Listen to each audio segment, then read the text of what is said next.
구원받은 성도가 살아가야 할 모습에 대해서 함께 말씀을 나누겠습니다. 오늘은 기도원에서 권사금식성회가 진행이 되고 있죠. 우리 권사님들이 어제 많이들 올라가셨는데, 여러분들도 시간이 되면 오늘 내일 이렇게 해서 올라가셔서 이렇게 주님을 좀 특별하게 이렇게 만나는 그런 시간이 되어졌으면 좋겠습니다. 그래서 우리 여러 가지 많은 기도 제목들을 가지고 올라가셔서 또 간구하는 많은 우리 성도님들이 계시는데, 응답받고 올 수 있도록 여러분들이 함께 중보 기도해 주시기를 바랍니다. 할렐루야. 여러분, 오늘 우리가 이 말씀을 통해서 우리가 성도들이 이제 예수님을 믿고 난 다음에 구원받은 성도들이 어떤 삶을 살아야 되는가 함께 우리가 생각을 해보고자 하는데, 여러분, 예수님을 믿는다는 것이 뭘까요? 예수를 믿는다는 것, 다른 것이 아니라 예수님이 십자가에서 나를 위해서 죽으시고 십자가에서 내 모든 죄를 해결해 주시고, 그리고 예수님을 나의 구주, 나의 주님, 나의 왕으로 이렇게 믿는 것, 이게 바로 여러분 우리가 예수님을 믿는 그러한 모습일 것이죠. 그런데 여러분, 우리가 예수님을 믿는 것으로만 머물러서는 안 되는 거예요. 예수님을 믿는 상태에만 머물러 있는 그런 신앙이 되어서는 안 됩니다. 믿음의 초보에서 머물러 있으면 안 되는 거예요. 계속해서 우리의 신앙이 성장하고 발전하는 그런 모습이 되어져야 합니다. 하나님께서 정말 우리에게 원하시는 것은 뭐냐면, 우리가 정말 구원받는 것으로만 끝나지 아니하고 하나님과 함께 동행하고 하나님과 함께 살기를 주님께서 원하시고 계십니다. 여러분, 예수님께서 이 땅에 오셔서 십자가에 못 박혀 죽으시고 물과 피를 쏟으시고 또 죽으셨다가 부활하심을 통해서 정말 주님께서 원하시는 것은 뭐냐면, 우리를 구원하시기 위해서 주님께서 십자가에 못 박혀 죽으셨지만, 무엇보다도 하나님이 간절히 원하는 것은요, 예수님을 우리의 삶의 중심으로 모셔드리고, 그리고 마음에 모셔드리고 주님과 함께하는 그런 삶을 주님께서 원하고 계시는 거예요. 그래서 날마다 우리는 예수 중심, 할렐루야, 날마다 항상 예수 중심으로 우리는 신앙생활을 해야 됩니다. 여러분, 예수 중심으로 살아가고 계십니까? 오늘 이제 수요 예배 정도 나오시는 분들은 아마 그래도 예수님을 중심으로 모시기 때문에 또 오늘 다른 일을 다 제껴놓고 이렇게 주님 앞에 나와서 예배하는 줄로 믿습니다. 기독교 잡지 썬데이에 당신은 예수님을 어디에 모시고 있는가? 당신은 예수님을 어디에 모시고 있는가? 이런 제목으로 이제 글이 실린 거 있습니다. 그 글의 내용에 보면 이런 글이 있습니다. 어떤 성도들은 예수님을 스페어 타이어로 여겨 자동차 트렁크에 넣어둡니다. 그들은 자신이 인생의 주인이 돼서 살아갑니다. 다만 갑자기 타이어가 펑크가 나거나 큰 사고가 생길 때는 예수님을 찾습니다. 트렁크를 열고 예수님, 제발 지금의 문제를 해결해 주세요 라는 기도를 한 뒤에 다시 문을 닫습니다. 그들에게 예수님은 문제가 생겼을 때 좋은 해결책이 되는 하나의 수단입니다. 다음으로는 예수님을 보조석에 앉히는 성도들이 있습니다. 이들은 예수님을 좀 더 가까이에 두며 때때로 예수님이 원하시는 대로 살아가기도 합니다. 그러나 최종 결정권을 쥐고 운전석에 앉아 있는 건 여전히 본인이며 모든 문제의 최후 결정권을 스스로가 쥐고 있습니다. 마지막으로는 예수님을 운전석에 앉히는 성도들이 있습니다. 이들은 삶의 최종 결정권을 예수님께 넘겨드리며 자신이 바라는 결정보다는 예수님이 바라는 대로 결정하기를 원합니다. 여러분은 어떻습니까? 예수님을 트렁크 속에 두고 계신지요? 아니면 예수님을 그냥 보조석에 있다가 가끔씩 이렇게 찾고 도움을 구하는 그런 모습을 가지고 있지 않은지. 여러분, 예수님이 여러분의 인생의 운전대를 잡고 주님이 원하시는 대로 살아가는 그런 삶이 되기를 바랍니다. 필요할 때만 찾는 그런 모습이 되어서는 안 되는 것이죠. 제가 이 말씀을 준비하면서 우리 딸이 갑자기 생각이 나더군요. 우리 딸은 항상 필요할 때만 찾습니다. 평상시엔 잘 찾지 않다가 뭐가 필요하면 카톡하고 전화하고 먹을 게 먹고 싶다, 어딜 가고 싶다, 그렇게 요청을 하죠. 그렇지만 제가 사랑하기 때문에 그래도 도와줍니다. 딸이니까. 그렇지만 이제 평상시에 더 찾으면 더 사랑해 주겠죠.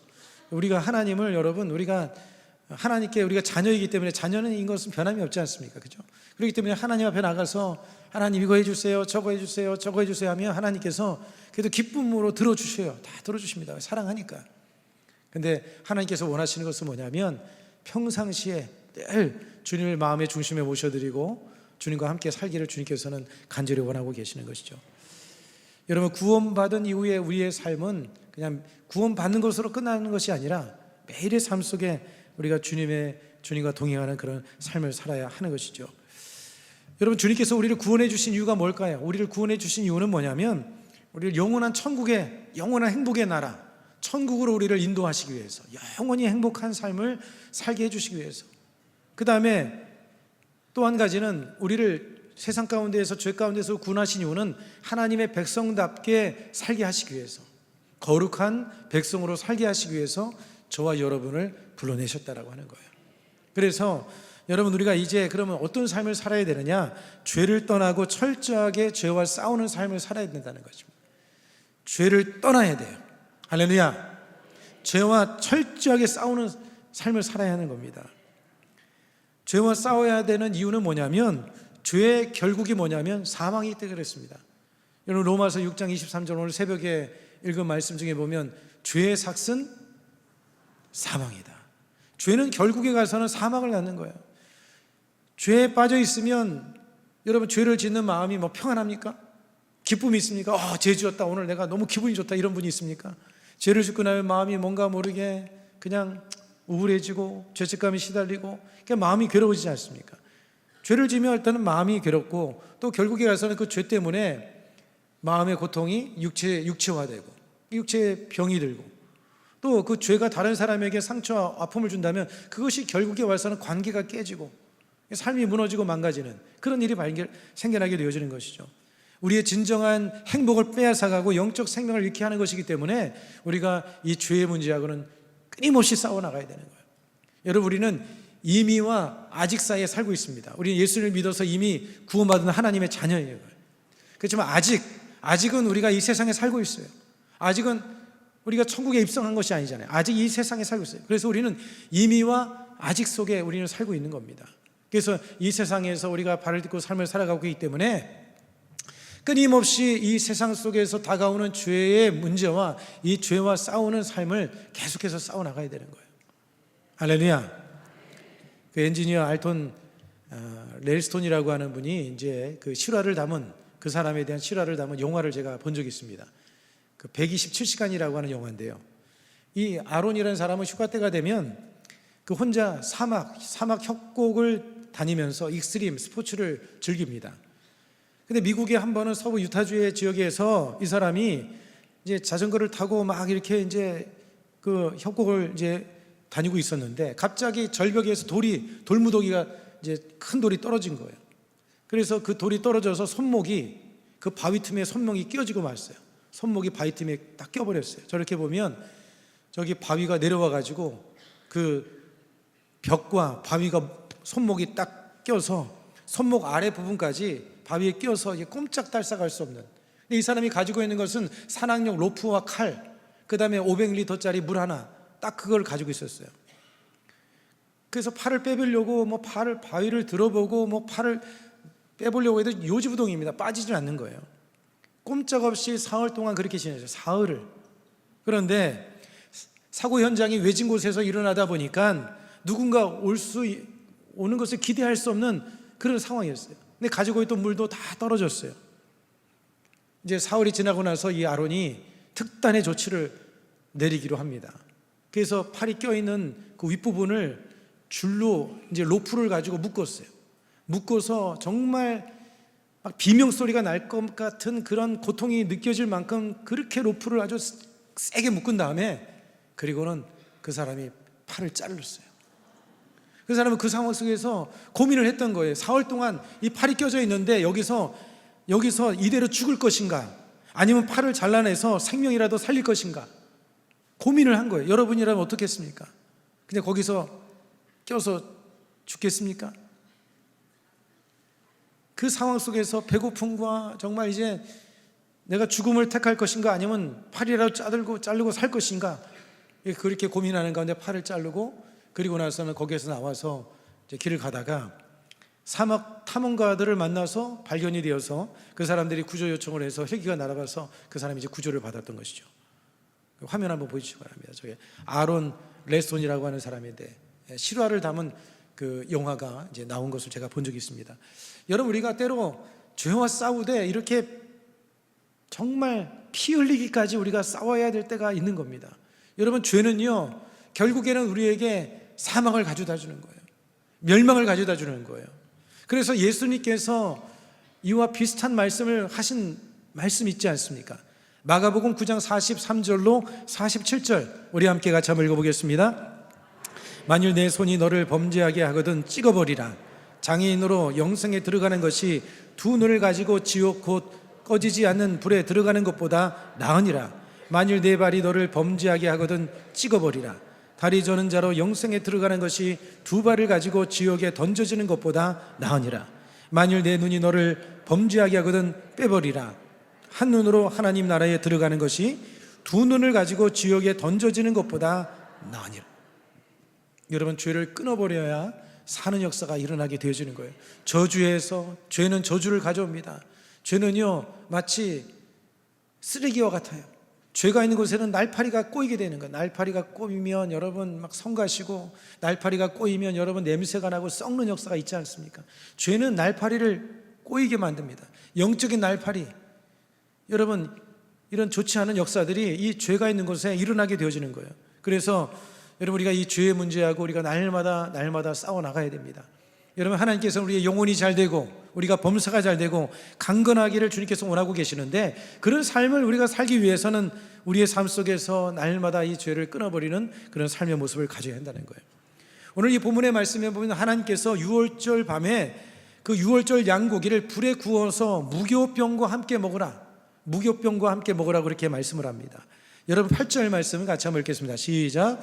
그 밤에 그 고기를 불에 구워 무교병과 쓴 나물과 아울러 먹되. 여러분, 유월절 어린 양은 누구를 상징하는 거죠? 잘 알고 계시네요. 예수 그리스도를, 죄가 없으신 예수 그리스도를 상징하는 거예요. 유월절 어린 양은 죄가 없으신 예수 그리스도를 상징합니다. 그런데 이 양을 먹을 때 무엇과 같이 먹으라고 돼 있어요? 무교병. 무교병이라고 하는 것은 뭐냐면, 이것은 누룩을 넣지 않는 그런 떡을 말하는 거예요. 누룩을 넣지 않는 것. 누룩을 넣으면 이스트지 않습니까? 이것이 빵에 들어가면 이것이 부풀잖아요. 자그마한 죄가 온 삶을 다 물들이는 것처럼, 그래서 이 누룩을 제하라. 누룩은 죄를 상징하고 잘못된 옛 습관을 상징하는 거예요.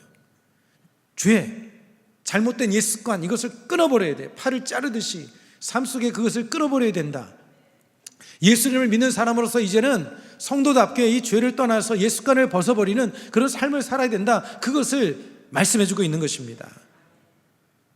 여러분, 여러분의 삶 속에 누룩과 같은 것이 무엇이 있습니까? 여러분의 모습 속에 이 죄악된 모습이 무엇이 있습니까? 여러분이 잘 아실 것입니다. 원망하고 불평하고, 또 남을 비방하고, 또 뭐가 있습니까? 거짓말하고 게으르고, 이런 것들이 우리의 삶 속에 있을 수가 있어요. 미워하고 시기하고, 이런 것들을 여러분들이 예수님의 이름으로 끊어버려야 돼요. 내 삶 속에 이 모든 죄악된 것들이 끊어질지어다. 그것을 자꾸 보혈로 씻어놔야 돼요. 보혈로 씻어내야 돼요. 계속해서.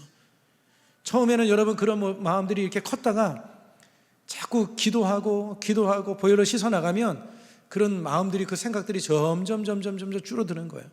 여러분, 그걸 가리켜서 신학적으로 뭐라고 하냐면 성화라고 하면 성화. 예수님을 점점 닮아가는 것이죠.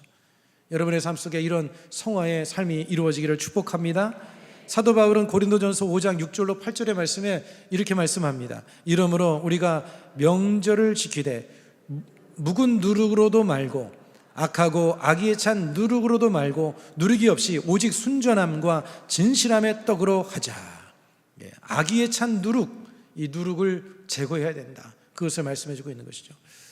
여러분, 예수님께서 우리에게 자신의 생명을 주셨습니다. 하나님께서 하나밖에 없는 독생자 예수 그리스도를 우리에게 내어주시지 않으셨습니까? 여러분, 우리가 하나님께로부터 너무나 귀중한 선물을 받았어요. 여러분, 우리가 구원받은 것은요 엄청난 축복입니다. 너무나 큰 축복이에요.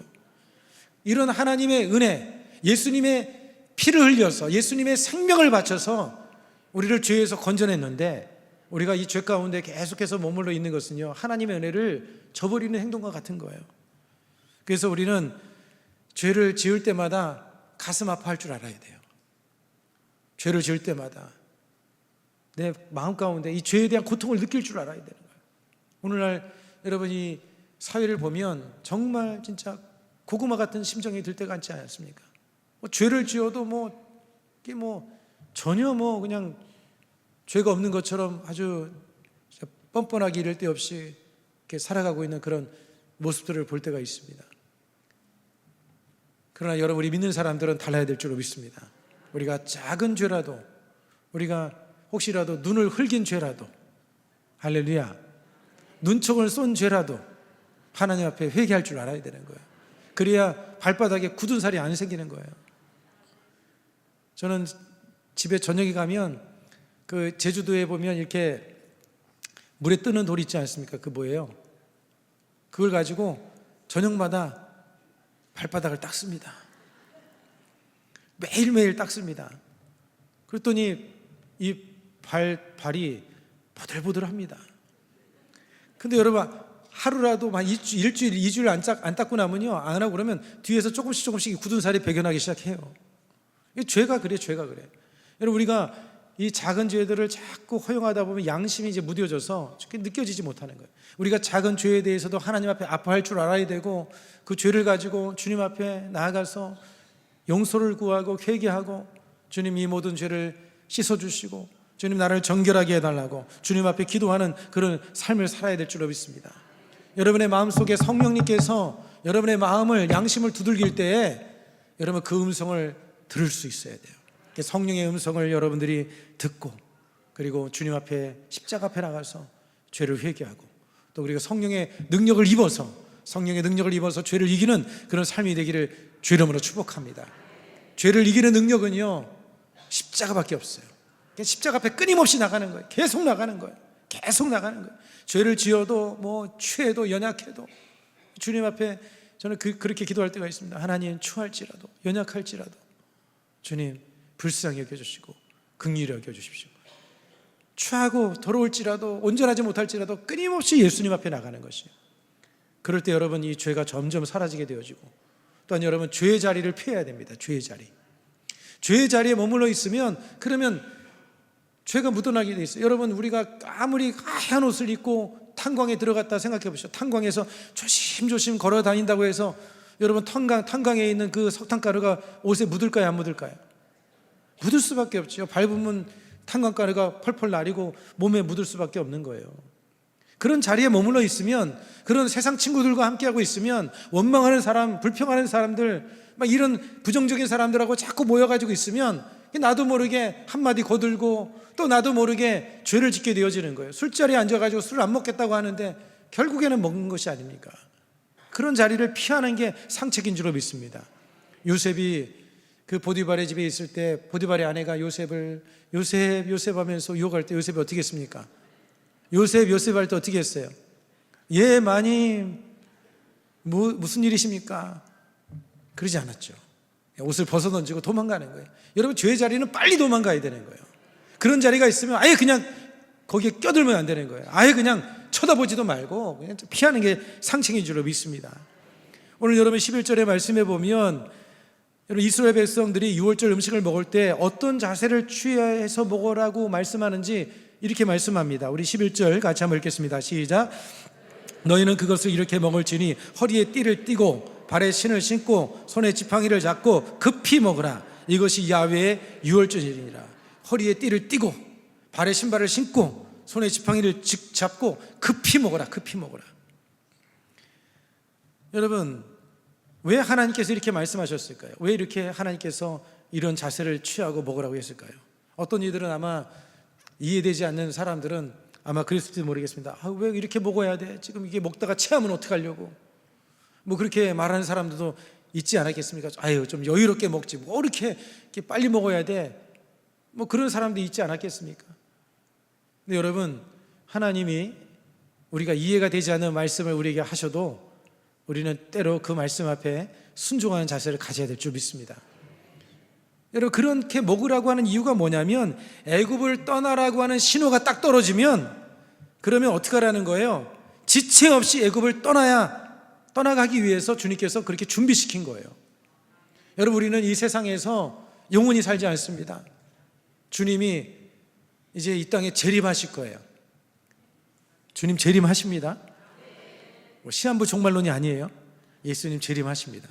예수님께서 누구누구야 권사야 올라와라 이렇게 말씀하면 여러분 어떻게 하시겠어요? 아멘하고 가시겠습니까? 왜 대답이 없으세요? 여기서 이건 안 되는데 이건 어떻게 하시겠어요? 아멘해야죠. 아멘해야죠. 전에도 얘기했지만 목사님이 아니라 예수님 지금 주식이 지금 치솟고 있습니다. 지금 100배로 올랐습니다. 조금만 내가 이거 딱 이따가 팔고 하고 가겠습니다. 지금 예수님 지금 제가 집이 당첨되기 일보 직전입니다. 주님이 부르시면 그냥 아멘하고 가야 되는 거예요. 우리는 이 세상을 떠날 준비를 항상 하고 있어야 돼요. 떠날 준비. 언제 부르실지 몰라요. 언제 부르실지 모릅니다. 갈 때는 순서 있게 오지만 올 때는 순서 있게 오지만 갈 때는 여러분 순서가 없지 않습니까? 어쨌든 주님은 이 땅에 재림하시게 되실 것이고 주님이 부르실 때 우리가 가지고 있는 거 다 놓고 가야 돼요. 아깝죠? 좀 아깝긴 하다. 진주 목걸이도 아깝고 귀걸이도 좀 아깝고, 그죠? 여러분 이제 평생 읽어놓은 그냥 막 이 집도 좀 아깝기도 하고, 그죠? 근데 여러분 주님이 딱 부르시면 그냥 뒤도 돌아보지 말고 가야 돼요. 거기에 미련 두고 있으면 소돔과 고모라 성에서 뒤돌아보다가 소금기둥이 된 그 롯의 아내처럼 그렇게 돼버리고 마는 거예요. 여러분 주님께서 이렇게 말씀하신 이유는 뭐냐면 애굽에 대한 미련을 두지 말고 그냥 떠나라 할 때 그냥 즉시 떠나야 된다. 그것을 말씀해 주고 있는 것입니다. 여러분 이스라엘 백성들은 애굽에 머뭇거리는 존재가 아닙니다. 그곳에 지체하고 있어야 될 존재들이 아닌 거예요. 애굽은 무엇을 상징합니까? 세상을 상징하고 죄를 상징하는 거예요. 여러분 죄의 자리를 우리는 그렇게 떠나야 됩니다.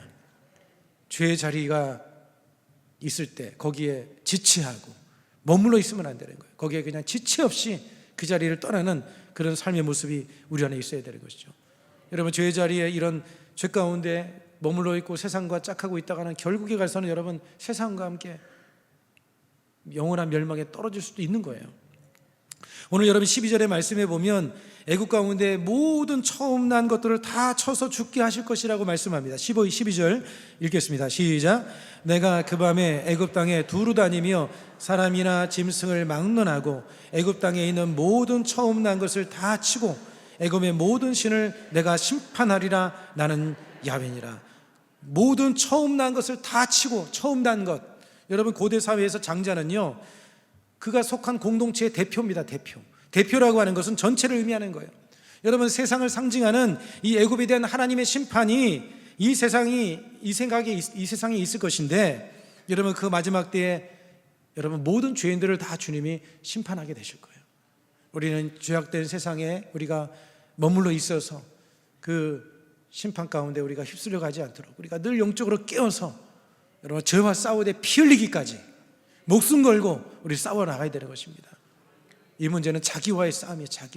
자기 본성과 싸움이고, 이런 싸움을 우리는 싸워 나가야 됩니다. 그 다음에 두 번째는요, 이제 우리는 어떤 삶을 살아야 되느냐? 그리스도의 고난에 동참하는 삶을 살아야 됩니다. 따라서 그리스도의 고난에 동참하는 삶을 살아야 한다.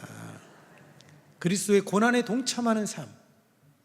여러분 오늘 이 본문의 8절에 보면 8절 내용을 다시 한번 같이 읽겠습니다. 시작. 그 밤에 그 고기를 불에 구워 무교병과 쓴 나물과 아울러 먹되. 뭐하고 같이 먹으라고 했어요? 쓴 나물. 무교병은 죄와 그 다음에 세상 옛 습관을 상징한다고 그랬습니다. 쓴 나물은 무엇을 의미하냐면 그리스도가 인류의 죄를 위해서 십자가에서 겪게 될 십자가의 고난을 상징하는 거예요. 쓴 나물, 십자가의 고난을 상징하는 겁니다. 여러분 사람들은요 고통받는 것을 싫어합니다. 누구도 고통받는 것을 누가 좋아하겠습니까? 할 수만 있으면 그 고통을 다 피하려고 하죠.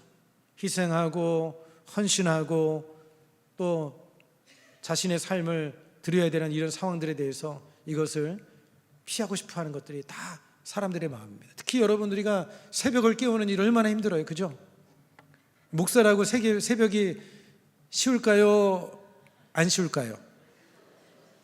쉽다고 하는 분 누굽니까? 이제까지 진짜 30년 가까이 목회를 해왔는데요, 아직도 새벽은 쉽지 않습니다. 눈 한번 뜨려면 눈은 떠지긴 해요, 그죠? 권사님들, 그죠?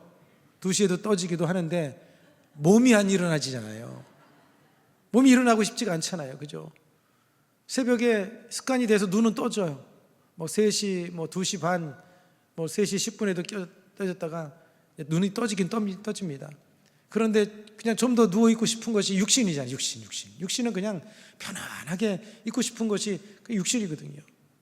근데 여러분, 우리가 그런 육신에 끌려 삶을 살아가면 안 되는 거예요. 세상의 편안함만 추구하는 삶이 되어져서는 안 되는 것입니다. 여러분, 예수님께서 우리를 구원하실 때 어떻게 구원하셨습니까? 십자가에서 하나님이죠. 예수는 하나님이잖아요. 하나님의 본체이신 예수님이 이 땅에 오셨어요. 인간의 피조물 입고 오신 거예요. 우리가 지렁이가 된 거와 그보다 더 엄청난 간격이 있는 거죠. 그 하나님이 인간의 몹을 입고 이 땅에 오셔서 피조물에게 거부를 당하고 무시를 당하고, 심지어는 피조물들이 예수님을 잡아놓고는 예수님을 판결을 내리고, 그리고 뺨도 때리고 주먹도 치고 침도 뱉고 머리에 가시관도 쓰게 하시고, 십자가를, 그 피곤한 육체를 이끌고 십자가 골고다에 옮겨주셔서 양손과 양발에 대못을 박히시고 그렇게 엄청난 고통을 당하셨습니다. 여러분, 우리가 구원을 받은 것이 그냥 말 한마디로 구원받은 게 아니라니까요. 야, 너 구원받아, 이렇게 구원받은 게 아니라니까요. 전능하신 하나님임에도 불구하고 죄에 대해 철저히 대가를 지불하시고 엄청난 희생과 헌신을 통해서 우리를 구원해 주셨다는 거예요. 놀라운 하나님의 사랑, 그 은혜를 우리가 입은 사람들입니다. 아멘. 여러분들이 그러기 때문에 그저 감사밖에 없는 거예요. 그저 감사죠. 감사밖에 어디 있겠습니까? 정말 예수님이 우리를 택해 주지 않으셨다면 지금도 여전히 죄 가운데 살고 죄 가운데 드림긁으면서 세상 사람들 욕심내고 탐내고 거짓말하고 사기치고 그냥 부딪히고 싸우고 불안과 두려움과 고통 속에서 삶을 살아가야 되는데, 그 가운데서 우리를 구원해 주셨으니 이 마음과 정신적인 이 고통에서 우리를 벗어나게 만들어 주시고 영원한 하나님의 나라에 대한 이 확신을 갖고 살게 되었으니 얼마나 감사합니까? 너무너무나 감사한 거죠. 하나님의 큰 은혜와 사랑을 입은 우리입니다. 여러분, 우리 대한민국이 이렇게 자유 대한민국으로 살 수 있는 것은 여러분 어떻게 이것이 이루어진 것입니까? 여러분, 6.25 전쟁 북한에서 남친을 해가지고 이 전쟁을 일으켰을 때 대한민국의 국군 장벽이 14만 명이 죽었어요. 14만 명이 죽고, 그리고 파병이 우리나라에 와서 전쟁에 피 흘린 사람이 3만 7천 명이 죽었습니다. 그 사람들의 피 흘림과 그 사람들의 헌신 속에서 오늘 우리가 이 자유함을 누리는 거예요. 만약에 이 나라가 적화 통일이 되고 공산주의가 있는 이 나라를 물들었다고 한다면 어떻게 우리가 마음껏 찬양하고 하나님을 예배하겠습니까? 이연사 외칩니다. 안 그렇습니까? 저는 전쟁을 겪어보지 않았지만 상상을 해보면 끔찍한 거예요. 얼마나 끔찍합니까? 여러분, 한 미군 참전용사가 전쟁에서 형제하고 친구를 잃고 난 다음에 평생 죄책감이 살았어요. 한국전쟁에 참전을 했다가 친구도 잃어버리고 그 동생도 형제도 전쟁에서 생명을 잃고 말았어요. 그런데 그래서 그 의미에서 마음에 죄책감이 있었어요. 자기만 살아온 거에 대해서. 그런데 나중에 놀랍게도 이 대한민국이 이렇게 성장한 것을 보면서 그 죽음이 헛되지 않았구나. 그래서 비로소 무거운 짐을 내려놓을 수가 있었다는 것입니다. 오늘 여러분, 우리가 이렇게 은혜를 누리고 자유함을 누리는 것은 정말 민족 선열들의 그들의 피 흘림과 그 헌신과 희생이 있었기 때문에 오늘 우리가 누리고 있는 거예요. 여러분, 이 자유 대한민국을 우리가 지켜나가야 되는 것입니다. 할렐루야. 기독교인들이 이를 위해서 기도해야 되는 거예요. 오늘 우리가 이 자유를 누리는 것도 마찬가지, 영적인 자유도 마찬가지. 예수님께서 십자가에서 피 흘려 주셨기 때문에, 희생해 주셨기 때문에 우리가 이런 은혜를 누리고 살아가는 것이 아니겠습니까? 그렇기 때문에 우리는 어떤 삶을 살아야 됩니까? 이제는 예수님을 따르고 예수님을 사랑하고, 여러분, 우리가 죽어가는 영혼들을 전도해서 구원해내고 하나님의 사랑을 실천하고 섬기는 그런 삶을 살아가야 할 줄로 믿습니다. 여러분, 육신대로 우리는 편안함을 살 수도 있습니다. 그러나 우리는 믿는 사람은 여러분 생각이 달라야 되는 거예요. 편안하게 살 수 있어요. 그렇지만 좀 불편하게 살 수 있어야 돼요.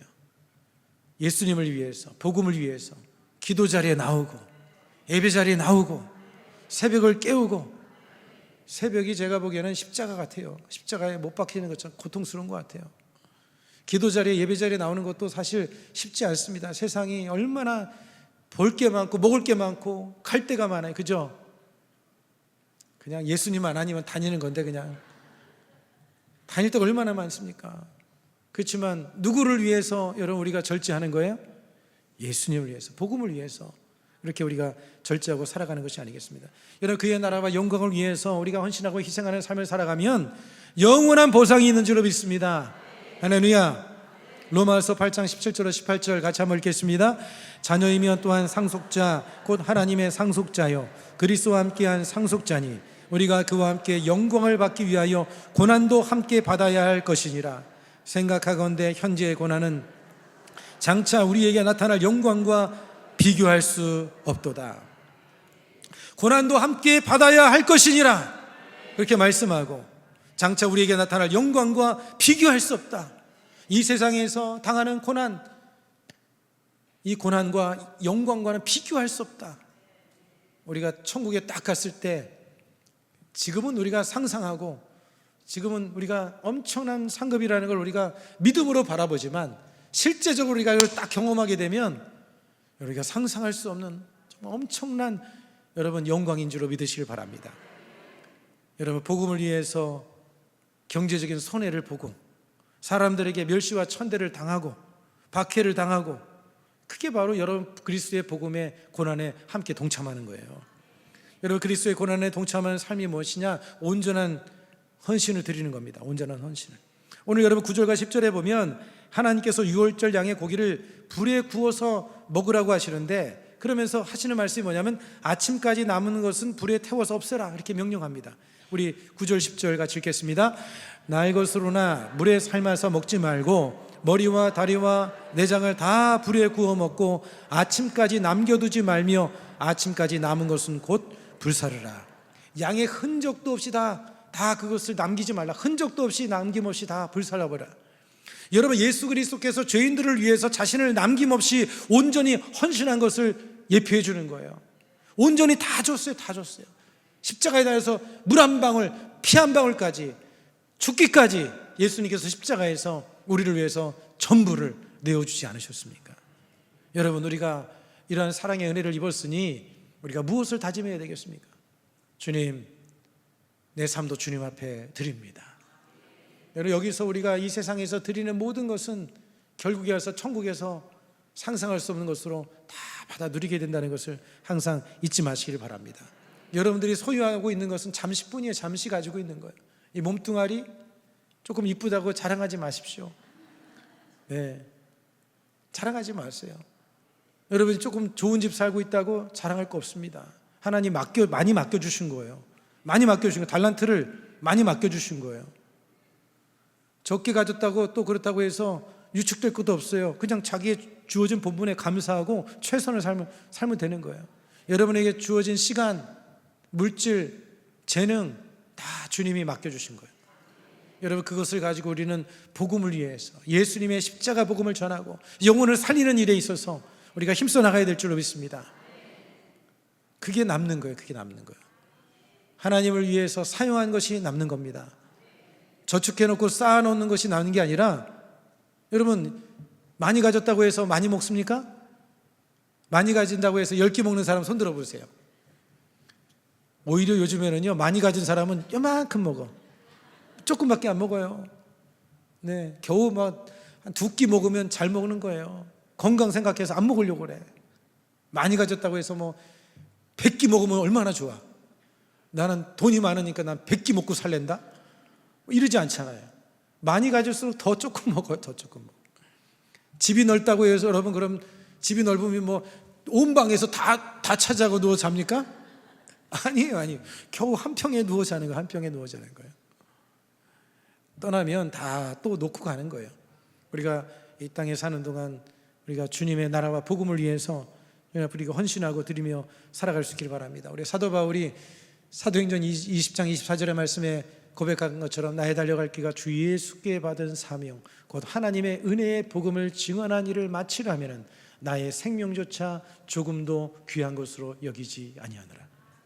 나의 달려갈 길과 주 예수께 받은 사명, 생명조차 조금도 귀한 것으로 여기지 아니한다. 고린도전서 6장 20절 말씀입니다. 같이 읽겠습니다. 값으로 산 것이 되었으니 그런즉 너희 몸으로 하나님께 영광을 돌리라. 여러분은 값으로 사셨어요. 여러분은 여러분 거예요, 주님 거예요? 주님이 피값으로 사시기 이전부터 이미 주님 거지만 주님께서 합법적으로 사셨다니까요. 우리가 마귀에게 팔았습니다.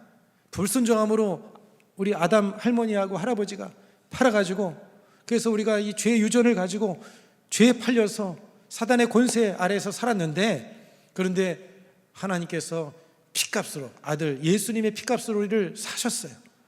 그래서 우리는 주님의 것입니다. 주님의 것이에요. 그래서 우리는 우리의 몸을 하나님의 영광을 위해서 드리는 삶을 살아가야 하는 것입니다. 그 다음에 세 번째로 우리는 이제 어떤 삶을 살아야 되느냐? 예수님과 연합하는 삶을 살아야 됩니다. 따라서 하겠습니다. 예수님과 연합하는 삶을 살아야 된다. 여러분, 우리 본문에 보면 중요한 또 한 가지 영적인 교훈이 있습니다.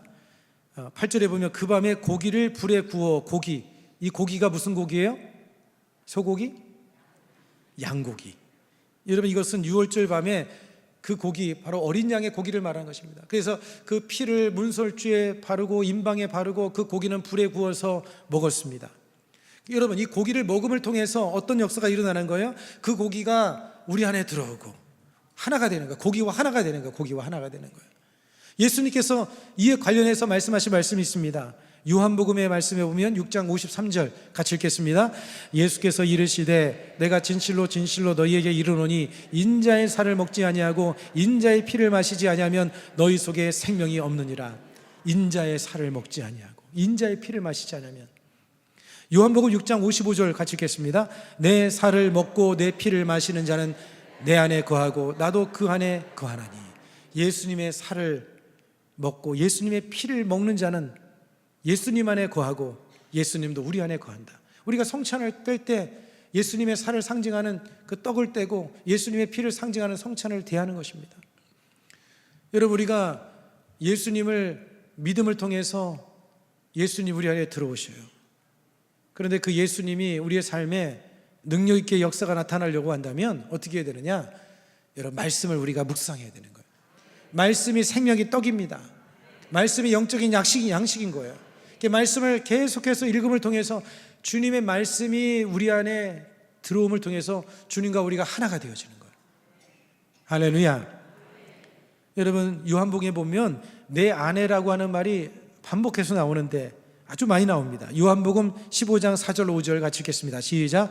내 안에 거하라 나도 너희 안에 거하리라. 가지가 포도나무에 붙어 있지 아니하면 스스로 열매를 맺을 수 없음 같이 너희도 내 안에 있지 아니하면 그러하리라. 나는 포도나무여 너는 가지라. 그가 내 안에 내가 그 안에 거하면 사람이 열매를 많이 맺나니 나를 떠나서는 너희가 아무것도 할 수 없음이라. 요한복음 15장 10절이요.